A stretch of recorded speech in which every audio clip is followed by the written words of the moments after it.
할렐루야. 고맙습니다. 우리 옆에 있는 분들에게 인사하며 교제하겠습니다. 잘 나오셨습니다. 오늘도 은혜 충만히 누리시기를 축복합니다. 할렐루야. 고맙습니다. 감사드립니다. 한 주간 잘 보내셨죠?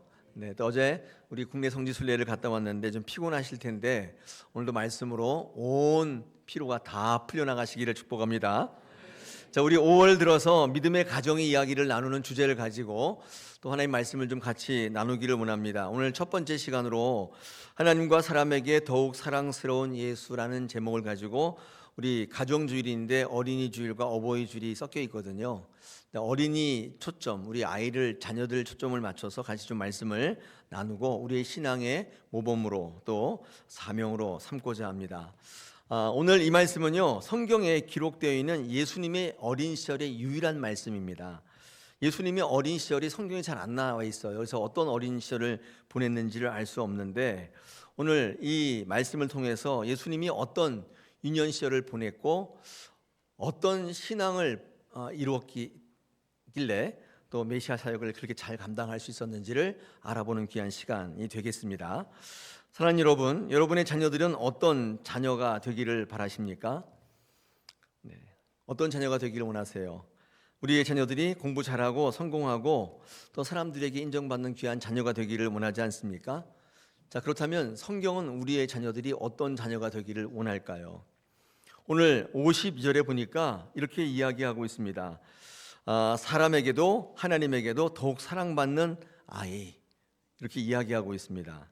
다시 말해서 균형 잡힌 신앙하는 모습으로 그 자녀로 성장하기를 원하십니다. 여러분, 하나님께서 우리에게 원하시는 우리 자녀가 어떻게 성장하기를 원하시냐면 예수님처럼 성장하기를 원하시는 거예요. 예수님에게서 그 성장의 모습을 발견하게 되기를 원하시는 것입니다. 자녀의 교육의 기준이 또 성장의 기준이 예수님이기를 원하는 겁니다. 그 어떤 누가 아니라 예수님처럼 자라나기를 소망하는 것입니다. 자, 오늘 성경은 예수님께서 하나님께도 사람에게도 공히 사랑받는 아이였다고 말씀합니다. 예수님께서 이런 균형 잡힌 신앙으로 잘 성장했다고 말씀하는데 왜 그러셨을까? 왜 균형을 잡게 하셨을까요?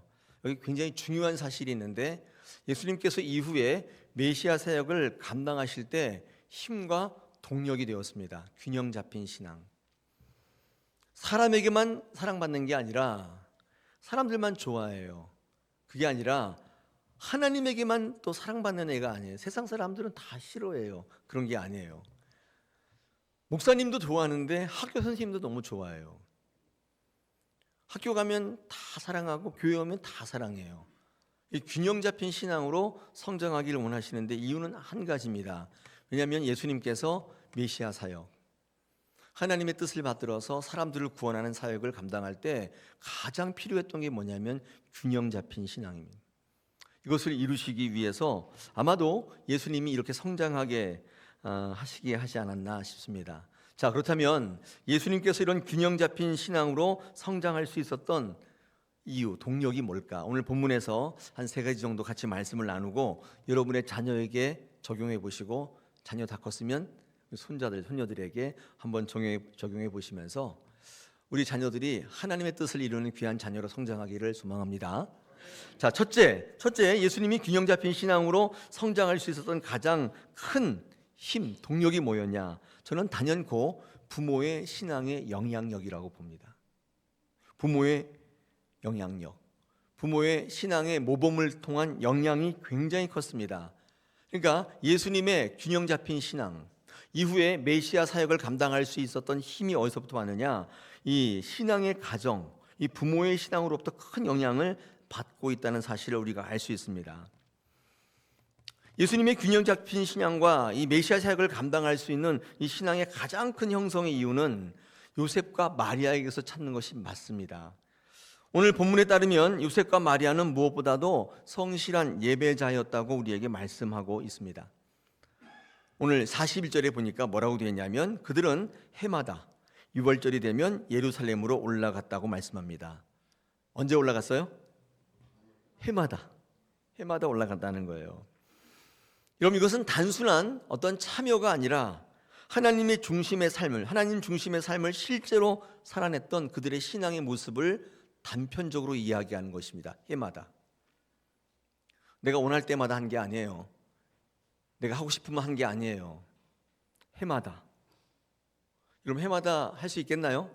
어떨 때는 안 하고 싶을 때도 있을까요? 있겠죠. 어떨 때는 힘들 때도 있을 거 아니에요. 그래서 별로 안 하고 싶을 때도 있는데 요셉과 마리아는 어떻게 했냐면 해마다 했습니다. 이것은 그들의 삶을 드리는 예배자의 모습을 극명하게 드리는 것이죠. 다시 말해서 요셉과 마리아는 삶을 드리는 예배자였다는 것입니다. 싫은데, 하고 싶지 않은데 하는 것을 우리가 뭐라고 얘기하냐면 삶을 드린다고 얘기하는 것입니다. 내가 하고 싶은 것만 하는 게 아니에요. 하기 쉽지 않지만 하나님이 명령하시기 때문에 하는 거, 이게 순종이에요. 여러분, 이런 순종이, 이런 실제의 모습이 예수님을 메시아에게 합당한, 메시아의 사명을 합당하게 감당할 수 있는 그런 메시아로 성장하는 데 굉장히 중요한 요소로 작용했습니다. 여러분, 당시에 이스라엘의 상황은 어떠했는가? 여러분, 그 시대에는요, 이 산당에서 제사를 드리는 것이 일반적이었습니다. 이 산당이 뭐냐면 예루살렘 성전까지 안 가고 가까운 데서 만들어 놓고 하는 거예요. 되게 편리하죠. 여러분, 저기 갈릴리 나사렛에서 예루살렘까지 오려면 키로수가 120km인데 제가 보니까 걸어서 한 4박 5일 걸립니다. 여러분, 4박 5일 걸어오는 게 문제가 아니라 비용도 문제고 특히 안전사고가 굉장히 문제예요. 강도가 너무 많기 때문에 해마다 3번씩이나 거기 갈 수가 없어요. 물론 구약율법에 규정이 있습니다. 우리 출애굽기 23장이나 신명기 16장에 보니까 유대인 남자는 1년에 3번, 유월절, 유순절, 초막절 이렇게 반드시 예루살렘 성전에 올라가야만 했습니다. 그런데 모든 사람이 다 그렇게 한 건 아니에요. 원칙이 있었지만 유대인들이 각 곳에 다 흩어져 있었고 특히 많은 유대인이 어디 있었냐면 외국에 있었어요. 그 디아스포라라고 하는데 그들은 이 규정의 예외가 아니에요. 그들도 마찬가지예요. 1년에 3번 어디에 있든지 예루살렘으로 와야 돼요. 그러다 보니까 이거 쉬운 일이 아니죠. 경제적인 이유, 정치적인 이유, 안전의 문제로 불참하는 사람들이 상당히 많았습니다. 원칙은 있었어요. 모든 남자들이 예루살렘에 절기의 순례를 요구했단 말이에요. 이게 원칙이었어요. 그러나 그 당시에 많은 이스라엘 사람들은 그렇게 하지 않았어요. 유대 역사학자인 요세푸스의 기록에 보니까 그 당시에 많은 사람들은 항상 성실히 지키는 사람 플러스 그렇지 않은 사람들이 공존했다고 역사의 기록에 남아 있습니다. 미시나라고 하는 유대 율법책에 보니까 이 절기 규정이 매우 세밀하게 되어 있어요. 이건 뭘 의미하냐면 지키지 않는 경우가 너무 많았기 때문에 규정을 상세화시켜 놨다고 합니다. 너무 상세하게 돼 있어가지고 너무 지키지 않는 사람들이 사안마다 상황마다 자꾸 이유가 있기 때문에 아주 상세하게 나눠. 이게 미시나예요. 또 에세네파의 이 공동체 문서인 사회 문서 같은 데 보니까 이 예루살렘 성전과 절기 방식을 비판하는 내용이 참 많습니다. 이건 왜 그러냐면 제사와 절기를 정확하게 지키지 않는 경우, 이런 경우에 불만이 많았기 때문에 당시 유대 내부에서도 이 절기에 대한 갈등과 이런 어떤 고민의 그런 내용이 많았어요. 그래서 이것을 비판하는 내용이 있는 거예요. 이게 왜 있냐면 그렇게 지키는 사람, 안 지키는 사람이 있기 때문에 갈등이 있었던 거예요. 에세네파의 공동체 문서인 사회 문서에도 그 당시에 절기 예배에 대해서 어떤 모양인지를 잘 말씀하고 있습니다. 그러니까 한번 세 가지로 한번 유형을 비교해 보면 그러니까 철저히 지키는 가정이 있었다는 거예요. 절기 때마다 계속 예루살렘에 올라오는 경건한 가정이 있었습니다. 대표적으로 바리새인 가정 같은 데는 철저하게 지켰겠죠. 그런데 요셉과 마리아의 가정은 바리새인도 아닌데 하나님의 말씀과 명령에 순종하는 가정이었다는 것을 보여주고 있습니다. 여러분, 이것을 누가 보고 있었죠? 예수님이 보고 계셨다, 그 말이에요. 여러분, 그래서 오늘 41절에 해마다 유월절이 되면 올라갔다, 이 굉장히 의도적인 표현입니다. 왜냐하면 이건 다른 표현으로 예수님이 계속 보고 계셨다는 다른 표현이에요. 어떤 가정이 있었냐면 부분적으로 지키는 가정이 있었습니다. 중요하다고 판단되는 절기만 참여해요. 이 문제가 뭐냐면 제사와 절기의 중요성을 자기가 판단해요. 상황의 처지에 따라서 분별해요. 그 자기가 하는 거예요. 어떤 하나님의 말씀과 명령에 근거한 게 아니라 자기가. 그 부분적으로 해요. 어떨 때는 하고 어떨 때는 안 해요. 저는 아예 안 하는 가정보다 이게 더 위험하다고 보거든요. 세 번째 어떤 경우가 있었냐면 형식적으로 지키거나 아예 안 하거나 이런 가정들이 있었다고 하는 거죠. 그럼 이들은 어디서 했냐? 산당에서 제사하는 거예요. 산당에서. 가장 일반적인 형태는 뭐냐면 두 번째 케이스예요. 하든지 하기도 하고 말기도 하고, 뭐 바쁘면 하고 안 하면 말고, 기분 좋으면 하고 아니면 말고, 이렇게 하는 두 번째 이 가정이 많았다고 하는 거예요. 일반적인 경우였습니다. 아니면 아예 안 하든지 형식적으로 하든지, 아니 하나님 율법과 완전히 벗어난 뭐 산당에서 하든지, 이 사회의 모습이 그랬다는 거예요. 여러분, 요즘 시대에도 산당이 있는 거 아세요?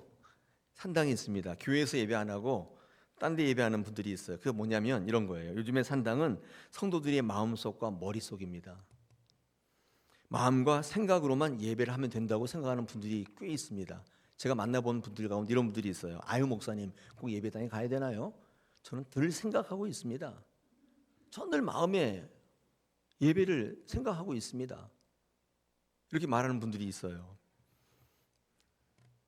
이 산당이에요. 산당. 현대의 산당.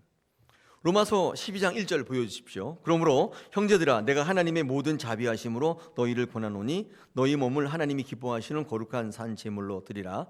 이는 너희가 드릴 영적 예배다. 너희 몸을 거룩한 산 제물로 드리란 말의 의미가 뭘까요?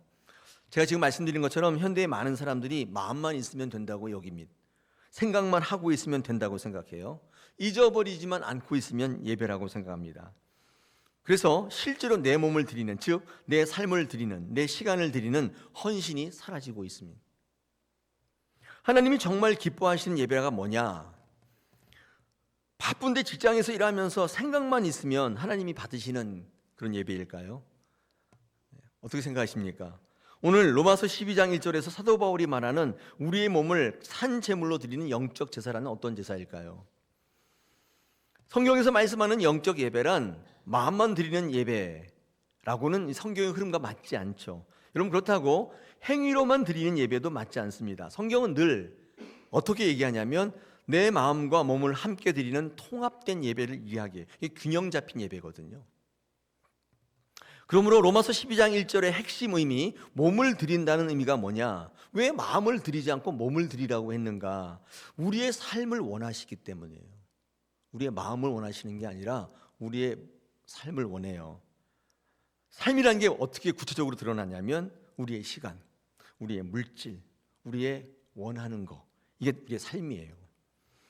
이것을 드리는 예배가 삶을 드리는 예배고, 이게 영적 예배가 되는 것입니다. 왜 우리는 마음만, 생각만 있으면 된다고 이걸 좋게 여기는 예배자가 됐나요? 여러분, 그 이유는 여러 가지가 있는데, 제가 제 경험을 말씀드리면 성경 말씀을 잘못 알고 있는 데서부터 기인합니다. 성경에는요, 여러분의 생각과 마음만 있으면 된다고 오해할 만한 구절들이 몇 군데 있어요. 제가 두 개만 말씀드리면, 첫째가 내 마음이 있는 곳에 보물이 있다, 이렇게 이야기하죠. 그래서 많은 분들이 마음만 있으면 된다고 생각하는데, 여러분, 그 뜻이 아니에요. 오히려 반대예요. 이건 무슨 말이냐면 내가 실제로 있는 곳이 내 마음이다, 그 뜻입니다. 내가 예배당에 있으면 그게 내 마음인 거예요. 내가 직장에 있으면 그게 내 마음인 거예요. 내가 세상 속에 있으면 그게 내 마음인 거예요. 근데 세상 속에 있으면서 직장에 있으면 나는 예배자다, 난 마음이 하나님에 있다, 그렇게 할 수 없다는 얘기예요. 그게 바로 내 마음이 있는 곳에 보물이 있다는 뜻이에요. 내가 시간을 쓰는 곳, 돈을 쓰는 곳, 에너지를 쓰는 곳, 그게 진짜 나의 정체성인 거예요. 저는 늘 말씀드려요. 마음으로, 생각으로 예배를 지향한다. 내 몸을, 내 삶을 드리는 영적 예배를 드리는 교회 되었으면 좋겠다. 여러분, 하나님 우리 중심을 보신다고 하잖아요. 이 말씀도 오해가 참 많은데, 내 중심을 보신다는 뜻이 무슨 말일까요? 내 마음만 올바르고 하나님을 향해 있으면 그것으로 족하다, 그런 뜻일까요? 여러분, 이때 중심이라는 건 뭐냐면 단어를 공부해보면 지향점입니다. 지향점. 내가 무엇을 지향하는가, 이게 내 중심이에요. 쉽게 말씀드리면 나는 무엇을 위해 예배하나, 난 무엇을 위해 기도하나, 난 무엇을 향해 달려가고 있나, 헌신하나, 이 굉장히 중요한 중심이 되는 것입니다. 하나님 우리의 모습을 보지 않고 우리의 마음을 보지 않고 내가 지향하는 지향점을 보신다는 뜻입니다. 이 중심을 본다는 뜻이지 마음만 있으면 된다 그런 뜻이 전혀 아니에요. 우리의 교회 신앙도 우리가 믿는 교회 신앙도 마찬가지인데 우리 믿음의 선진들의 삶을 드리는 예배에서 배워야 됩니다. 우리의 믿음의 선진들이 직접 드리는 그 예배를 보고 배우는 거예요. 그의 마음을 보고 배우는 게 아니에요. 마음으로만 생각으로만 예배보다도 더 중요한 게 뭐냐면 우리의 삶을 직접 드리는 예배가 되게 중요한데 여러분 이것이 영적 부흥의 기초가 됩니다. 표지자가 되는 거예요. 이게 영적 예배가 되는 것입니다. 말로만 생각으로만 예배하지 마시고 삶으로 예배하시기 축복합니다. 헌신하세요. 헌심 아니고 헌신입니다. 몸을 드리는 것입니다. 요셉과 마리아의 경우에도 편한 길이 있었고 타협의 길이 있었는데 그러나 요셉과 마리아는 하나님이 정하신 방법에 따라 성전으로 해마다 올라갔어요. 이 쉬운 일이 아니었단 말이에요. 해마다 올라오는 건 주일마다 이거 쉬운 일이 아니에요. 아까 얘기했잖아요. 정치적, 경제적, 보안적 이런 문제들이 자꾸 발생하기 때문에 성전에 올라가다가 죽는 사람도 있었고 많은 사고들이 있었단 말이죠. 여러분 생각해 보십시오. 입으로 마음으로 생각으로 하나님을 사랑한다면서 내 삶을 전혀 드리지 않는다면 내 몸을 드리지 않는다면 그 사람의 신앙이 예배가 다른 사람에게 예배의 파워를 능력을 드러낼 수 있을까요? 아니 다른 사람은 차지하고 내 자신에게조차 예배의 능력을 경험케 할 수 있을까요? 마음으로만 생각하고 있는데 그 예배의 파워를 내 삶에 경험할 수 있을까요? 우리의 자녀들이 예배의 능력으로 살아갈 수 있도록 여러분의 그 마음의 예배가 기여할 수 있을까요? 여러분 예수님의 이 신앙, 균형 잡힌 신앙, 나중에 메시아 사역을 충분히 감당할 수 있도록 기초가 되었던 이 균형 잡힌 신앙은 하루아침에 일어난 게 아니에요. 어릴 때부터 절기를 지키는 부모를 보았단 말이에요. 하나님을 우선시하는 그 부모님을 늘 보았어요. 예배를 삶의 중심에 두는 그 부모님을 계속 보았다고요. 예수가 생각할 때 아니 너 무리한 거 아니야? 그런데도 요셉과 마리아는 그렇게 하지 않았다는 거예요.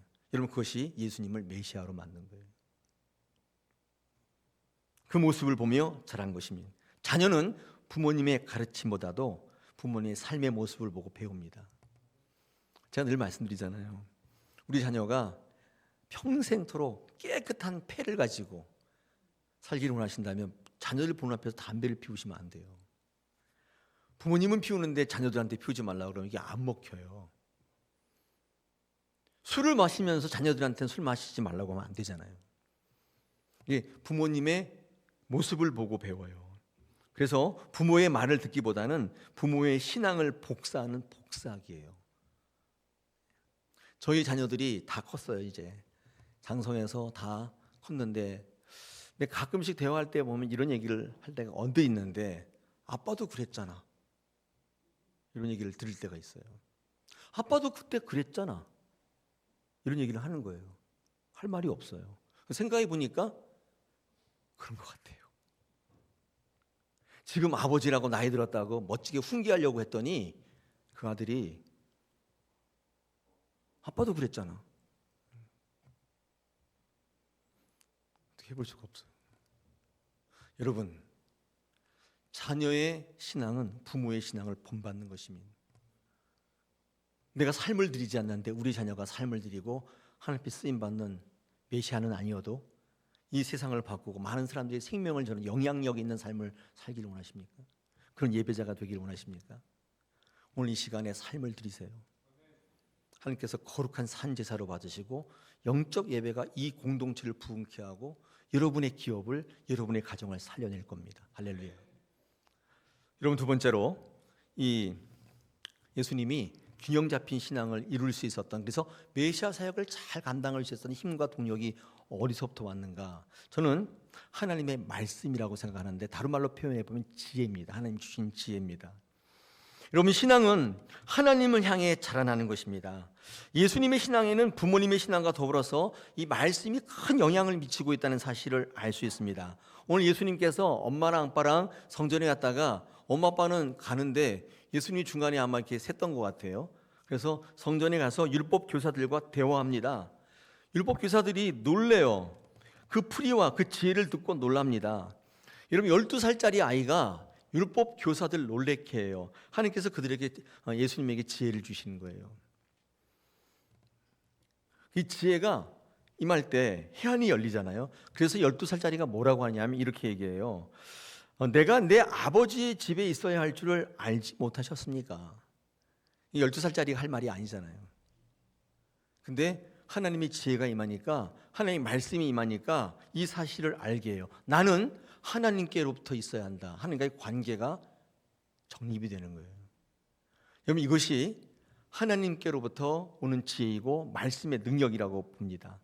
여러분, 예수님의 하나님의 이 지혜는요, 처음에 예수님이 부모의 영향을 받았지만, 훈련을 받았지만 여기서 멈추지 않게 합니다. 이 부모의 신앙으로 살아가는 정도가 아니라 나중에 하나님에 이끌리는 성장, 믿음으로 성장케 하는 동력이 되는데, 이게 하나님의 말씀인 거예요. 우리 자녀를 말씀으로 양육을 해야 되죠. 하나님의 지혜가 임하면 부모님의 하나님이 아니라 나의 하나님으로 전환됩니다. 하나님의 말씀이 임하실 때 그 지혜로 우리의 자녀들의 신앙이 부모님의 수준에 머물지 않고 하나님 아버지께로 성장하게 되는 것입니다. 내가 아버지 집에 있어야 한다는 사실을 알게 만들어버려요. 더 이상 예배하러 교회 가라고 얘기 안 해도 본인이 성장하는 것입니다.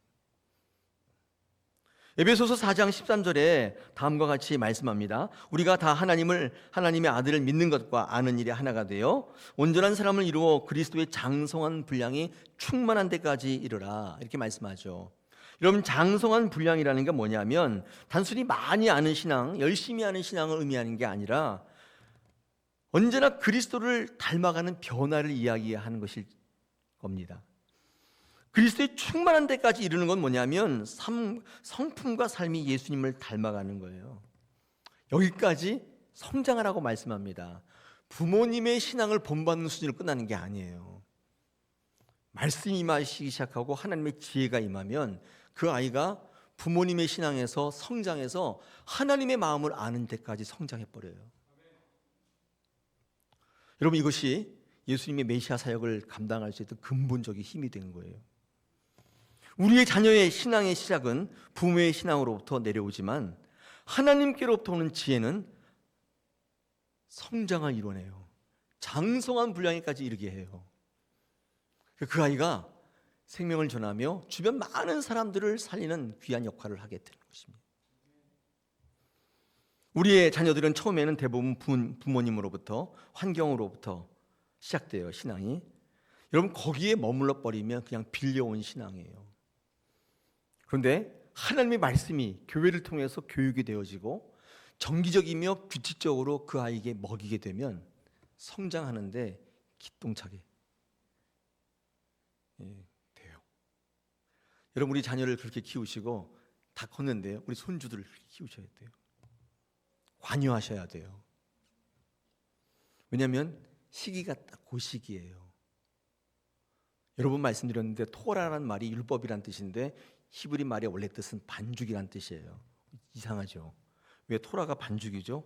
이유가 있어요. 이 율법이라는 개념이 교육적 개념이 강한 단어예요. 머리가 몰랑몰랑할 때 가르쳐야 되는 거예요. 밀가루 반죽 몰랑몰랑, 그때 띄어야 수제비도 되고 칼국수도 되는 거지. 이거 말라 삐뚤어지면 그냥 버려요. 아무짝에도 못 써요. 제가 말라 삐뚤어진 밀가루 반죽을 렌즈에 한번 돌려봤거든요. 네, 한번 해보세요. 어떻게 되는지. 안 됩니다. 그러니까 몰랑몰랑할 때 가르쳐야 돼요. 그래서 토라가 밀가루 반죽이란 뜻이에요. 아직 안 늦었어요. 우리 아이들을, 우리의 손녀를 이렇게 키우셔야 돼요. 여러분, 이 아이가 커서 부모님의 신앙으로 사는 게 아니라 주변의 많은 사람들을 살려내는 요셉과 같은 삶을 살게 된다, 그 말이에요. 오늘 이제 유아 세례 있을 거거든요. 유아 세례가 굉장히 중요하죠. 왜냐하면 어렸을 때 세례받는 게 얼마나 귀해요. 근데 이게요, 부모님에게 빌려온 신앙이에요. 일정한 나이가 되면 자기 의지로 신앙을 고백하기까지 이제 고백하게 되는데, 유아 세례도 되게 중요한데 더 중요한 게 입교예요. 입교가 자기 입으로 자기 신앙을 고백하는 거거든요. 여러분, 입교가 왜 중요하냐면 빌려온 신앙에서 자신의 신앙으로 온전한 선포가 이루어지기 때문에 그렇습니다. 성장과 성숙을 이루려면 방향성은 무조건 하나님께로여야 돼요. 그 누구에게로가 아니에요. 세상의 위인도 아니고 설마 나를 본받으라고 하지는, 무조건 하나님께로여야 돼요. 예수님이 성전에서 떠나서 부모를 떠나 율법학자와 토론하는 이 장면은 예수님이 부모의 신앙에 머물지 않고 하나님께로부터 오는 지혜로 말미암아 하나님을 향한 열정과 열망, 그리고 예수의 성장하는 신앙을 의도적으로 드러내는 굉장히 중요한 사건이에요. 요거 하나가 딱 적혀져 있어요, 성경에. 예수님이 청소년 시절, 사춘기 시절 어떤 여자친구를 사귀었는지 이런 거 하나도 없어요. 이거 하나 딱 있어요. 이유가 뭐예요? 예수님이 성장하는 신앙이 어떻게 이루어졌는지를 말씀하려고 하는 거예요. 두 가지 말씀드렸어요. 부모님의 영향, 하나님의 말씀이에요. 여러분, 이 믿음은요 절대로 그 자리에 머물지 않습니다. 믿음은요 머물러 있지 않아요. 두 가지예요. 후퇴하거나 전진하거나, 두 개예요. 전진하는 건 왜 후퇴하냐면요, 세상이 그만큼 발전하기 때문이에요. 우리를 넘어뜨리는 악의 세력이 굉장히 교묘하게 발전해요. 근데 우리가 성장하지 않으면 상대적으로 가만히 있는데 후퇴하는 거예요. 세상이 너무 교묘하게 발전하기 때문에 아무것도 안 하고 가만히 있으면 후퇴하는 겁니다. 여러분, 성경에 겨자씨잖아요. 마태복음 13장 31절 32절입니다.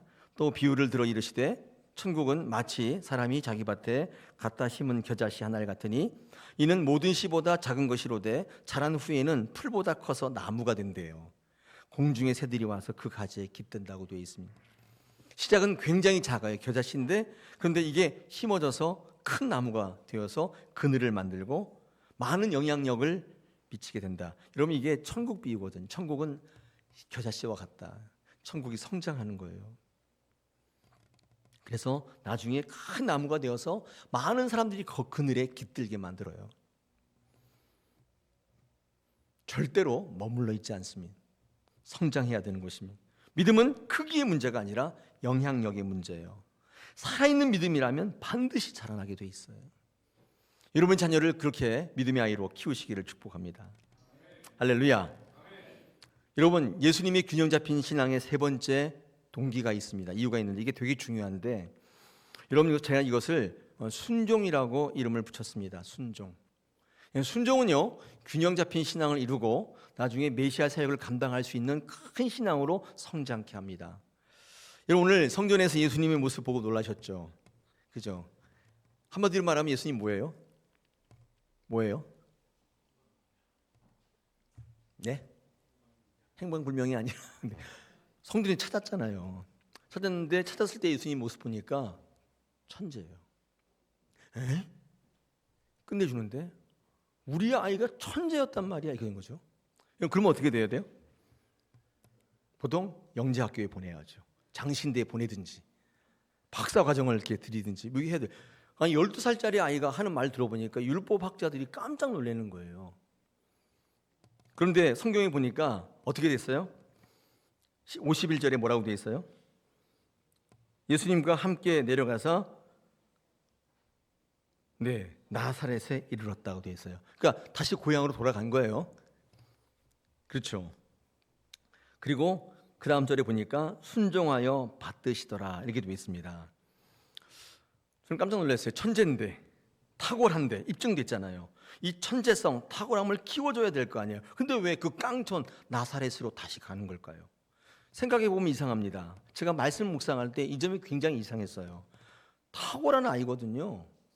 이 정도면 그냥 율법학자를 시켜도 되고 성전에 남겨서 제사장 일을 시켜도 되고 학자로 키워도 남음이 있는데 영적으로 뛰어난 아이였단 말이에요. 근데 왜 이 아이를 데리고 다시 그 깡촌 아무것도 없는 나사렛으로 가야만 했을까요? 예수님은 그쪽으로 내려갑니다. 이유가 뭘까요? 하나가 있는데 그게 바로 순종입니다. 오늘 성경은 예수님이 순종하여 받으셨다고 되어 있는데 생각해 보세요. 뭐를 순종했는지, 무엇을 받으셨는지 이게 굉장히 궁금해지잖아요. 여러분, 이 뭘 순종했는지 뭘 받으셨는지 이걸 생각할 때 이 답은 하나인데요. 메시아적인 삶과 순종인데 이런 겁니다. 예수님은요, 거기서 천재가 되어서 많은 사람들을 가르칠 수도 있고 교수가 되어서 인기도 얻고 부를 얻을 수 있었습니다. 그러나 예수님은 어떤 것에 순종했냐면 메시아적 사명이 있었어요. 그러려고 온 게 아니에요. 예수님은 모든 인류의 죄를 지고 십자가에 죽으셔야만 됐어요. 그럼 그러기 위해서 흠없는 인간이에요. 그럼 그러려면 인생 속에서 그들의 애환과 그들의 고통과 아픔, 절규를 알고 그들과 함께 살아내셔야 돼요. 생각해 보세요. 아픔도 모르고 아무것도 몰라요. 근데 죽기만 해요. 여러분, 그렇다면 예수 그리스도가 순결한 어린 양으로서의 제물의 역할을 할 수 없어요. 예수님은 우리를 위해서 돌아가시기 위해서 이 땅에 오신 분이에요. 흠없는 순결한 어린 양이셨다고요. 전능하신 하나님으로서는 이 삶을 살아가기가 너무 힘들어요. 힘이 있단 말이에요. 능력이 있어요. 힘이 있는데 무력한 삶을 사는 게 얼마나 힘든 줄 아세요? 기적을 일으키면 되는데 그렇게 하지 않으셨어요. 온전한 인간으로 사셨으면, 흠없는 완전한 인간으로 살아내셨어요. 여러분, 그래서 이 사명을 감당하기 위해서 천재인데 능력이 있는데 순종했어요. 뭐에? 그 메시아 사명. 그리고 하나님의 뜻을 받들었어요. 그 뜻이죠. 여러분, 우리가 예수님을 정의할 때 완전한 인간, 완전한 하나님이라고 얘기하거든요. 이게 굉장히 중요한데, 왜냐하면 순결한 인간이 되어서 하나님 제물이 된다고 하니까 어떤 분이 에이, 그거 어차피 하나님이신데 뭐가 순결합니까? 다 하실 수 있는데, 이렇게 말하는 분들이 꼭 계세요.